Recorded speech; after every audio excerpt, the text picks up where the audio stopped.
President Obama has 5 accomplishments: created private sector jobs, reduced debt, kept taxes low, passed the health care plan, and reformed Wall Street. That's it. That's their best list of accomplishments. Do you think most Americans believe that Obama has accomplished those things? Aside from passing a health care plan, he's done almost none of it. In the public's mind, according to the latest VP polling conducted in mid-October, the president's average approval rating across those 5 areas is 42%, for crying out loud. Obama brings no record of genuine accomplishment to his bid for re-election. The third set of determinative data for an incumbent is perception of the direction of the nation or state. Everybody knows that this is the biggest problem for Obama. The latest CBS New York Times poll has the right direction at 21%. I did see one at 16% last week, maybe early this week.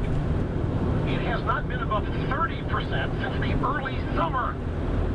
Incumbents simply do not get reelected when 75% of the electorate sees things seriously off on the wrong track. Even if Obama's approval ratings or likability were better, he couldn't overcome the negative sentiment that demands a change in direction. Americans are going to demand and get change next November, whether he likes it or not. So, using my criteria, Obama fails on all counts. The numbers say that voters don't think he deserves re-election, that he has no meaningful accomplishments, the nation's headed off in the wrong direction under his watch. He's simply not viable by any measure. And that is an empirically informed, hard-nosed judgment. This is not a movie or a fantasy tale where a miracle occurs at the last moment to save the day. If Democrat campaign professionals don't start acknowledging the same and intervening, they risk Obama bringing down their entire ticket. David Hill, InTheHill.com, pollster that's worked for Republican candidates and causes since 1980. Then a similar story in the New York Times. Is Obama toast?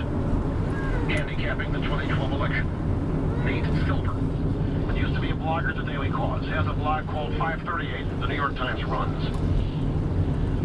Americans are usually forgiving when they vote a guy into the White House and he wants a second term. Of the last 8 elected presidents, all but 2 of them, George H.W. Bush and Jimmy Carter, got their 4 more years. Which is why the conventional wisdom long held that Obama would most likely weather his mid-presidency slump to win another term. But then came the debt ceiling debates, July and August, which seemed to crystallize Obama's vulnerabilities in a way that even Democrats' midterm disaster 2010 did not. Probably because he handled the situation so poorly, simultaneously managing to annoy his base, frustrate swing voters, concede a major policy victory to Republicans, and further imperil the economic recovery. On August 12th, a week and a half after the debate ended in Congress, Obama's stock on in-trade dipped below 50% for the first time. And it's hovered just below the